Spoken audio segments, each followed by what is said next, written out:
এক ঘন জঙ্গলে বাস করত এক বিশাল হাতি, যার নাম ছিল গাজন। গাজন ছিল দয়ালু আর দৃঢ়চেতা। তার একমাত্র ঘনিষ্ঠ বন্ধু ছিল এক চঞ্চল বুদ্ধিমান বানর, নাম তার টিকু। দুই ভিন্ন প্রকৃতির এই বন্ধুরা সবসময় একসাথে থাকতো, হাসি আনন্দে দিন কাটত। একদিন জঙ্গলে রটে গেল একটি রহস্যময় সোনার ফল লুকিয়ে আছে জঙ্গলের গভীরে। শোনা যায় এই ফল যে খাবে তার জীবনে সুখ, শান্তি আর সৌভাগ্য নেমে আসবে।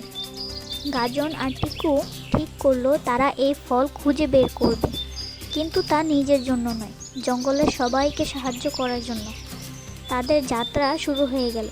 গাজন তার শক্তিশালী দেহ দিয়ে পাথর সরিয়ে দিল, পথের কাঁটা সরিয়ে পথ তৈরি করত, আর টিকু তার ফুর্তিবাজ মন দিয়ে গাজনকে উৎসাহিত করত। একসময় তারা পৌঁছালো এক বিপজ্জনক নদীর কাছে, যেখানে স্রোত ছিল খুবই প্রবল। গাজন তার বড় দেহ দিয়ে সেতুর মতো করে দাঁড়ালো, আর টিকু তার পিঠ পেয়ে নদী পার হলো। এরপর তারা একটি গুহার সামনে, যেখানে ছিল একটি ধাঁধার দরজা।